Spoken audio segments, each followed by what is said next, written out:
Well, hi, welcome to the fourth part of the capital accumulation chapter. Last time I was talking about this other um, trend Marx was talking about on the capitalism, the major trends of capitalism. And here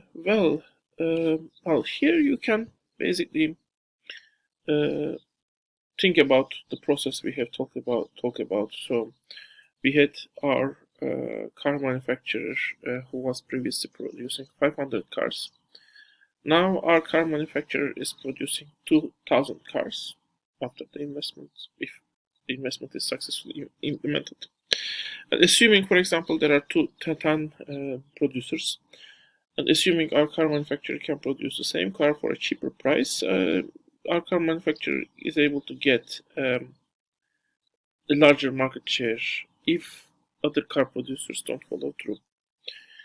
Well, all other car producers, they might also follow through, and they might actually uh, basically produce more. They might also make the same investment, increase their scale of production to 2,000. But some of them might not have sufficient level of funds. So investment needs capital, and not necessarily all car producers have that capital. But in case of that, it will basically some car manufacturer might actually go out of business, and actually some of them, the number of car manufacturers in the economic system might get smaller. And even if all car manufacturers follow this investment procedure, and they all made the same investment, produced 2,000 cars for a cheaper price. Even though the price has become cheaper, now you have 10 producers that are each producing 2,000 cars. So the production of cars had actually increased 4 times larger quantity. Now the problem is no one can increase their market share because each of them has same advantage. So in order to have all cars to be sold, you need to increase the market size. And even if the cars are cheaper, especially that cheapness is around 20% or so, not necessarily immediately the buyers will buy 4 times more cars. In time, they might buy more cars. Maybe they can change their cars more often. Maybe they can buy cars for other family members. In the United States, especially, well, when you go to the United States, each family might have 3 or 4 cars. One, for example, a van, one small car, one car more comfortably. So they might have multiple cars. It's possible in the United States. Maybe an upper middle class family. For an upper middle class family, it might be something possible. However, that adjustment, that change, that is a kind of change in life, and that change in life actually might take time. This problem is actually called by Marx. It has a special name, and it might be surprising. You might think that Marx never thought about the demand sides of the economic system and thought everything produced is being sold. Actually, in macroeconomics model, it's more or less also. I mean, you have buyers and sellers. You can obviously have this excess demand and supply, but in the end, the basic, when you have at equilibrium, basic buying selling stuff is not that much discussed. I mean, how people find buyers, the sellers find buyers is not discussed. But for Marx, it's called this problem is called actually this problem of selling what you have produced is called realization problem. So after you have created the cars, actually you have created this value, additional value. So potentially you should, when you sell your products, you should get your profits. But you need to realize your profits first. But that process, actually, selling, means you realize your profits. But that might not be always easy, because periodically in capitalist economic system, demand might fall and rise. That problem itself is called realization problem, and Marx develops on this problem a lot, and also talks about periodic crisis of the realization. And also throughout the expansion process, some of the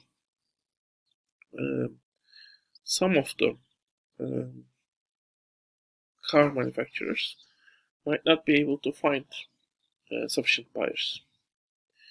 So all of this process lead to decrease in number of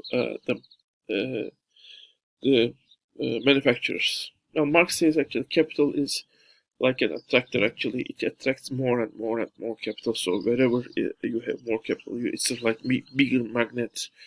The bigger magnet basically attracts more iron, more metals. But when you have more metals, the power of the magnet even increases more. So basically, and the whole process is what he calls like it's centralization of capital. So capital will be basically collected in fewer and fewer hands. Basically, that's the main thing. And even though you might not have, you might have a monopolized sector, and you have a new company enter to the sector. But the point is this: in sectors, in all sectors, the number of companies or the size of the companies that can enter to those sectors get always smaller and smaller and smaller, according to Marx. I mean, the size of the companies get larger and larger and larger. So you might have a genius who might create Microsoft with a relatively less amount of capital, but the competitor of the competitors of the Microsoft are basically, I mean, the products that compete with Microsoft are basically produced by much larger companies with much larger capital. So one relatively man with relatively small capital might emerge in an emerging sector, but once that sector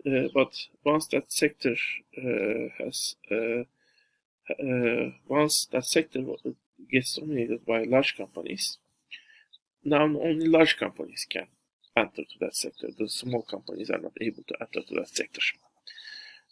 So the average size of the companies in sectors continues to increase, and there can be some emerging sectors like IT sector where, for a time, in different areas, small companies might be dominant, but for a time, as long as a sector is established, then the trend will also follow in that sector. I definitely don't know whether there is any sector where the trend was reversed. As I said, there are emerging sectors that are newly created. But once a sector is established and once it gets dominated by large companies, I don't know, I cannot recall any sector where this trend is basically reversed and the sector which was once dominated by large companies gets dominated with small companies. But the reverse happens. For example, coffee shops that were small. Now Starbucks big coffee shops are dominating actually even some smaller ones, like in Turkey, China, for example, are starting to be founded. In the United States, even there's a chain barbershop, basically, which are dominating now the sectors. So the other side is other, let's say, type of trend is visible. Anyway, well, So one thing that also prevents, so some companies are eliminated by the realization process, but some companies don't find enough capital. And the main thing that eliminates this minimum capital that is necessary for potential newcomers is raised, continues to raise in that sector. And that's the thing that prevents newcomers, basically. So you might say, actually, in addition to the barrier between the workers and the capitalists, actually there are multiple barriers in the capitalist economy, also between capitalists, and we will see between the workers also in some cases. Anyway, so this is the other trend, the monopolization trend, or Marx doesn't call it monopolization trend. Marx calls it centralization of capital trend. In the sectors, sizes of companies get in all existing sectors, sizes of the companies get larger and larger and larger in terms of amount of capital they contain. Well, I will. This is actually one of the most interesting trends in Marxian economics, and basically, in especially late 19th century, this trend is discussed a lot. The question is whether this trend will and has transformed the capitalist system or not. I will go into that discussion, but before I go to the discussion, I want to introduce you one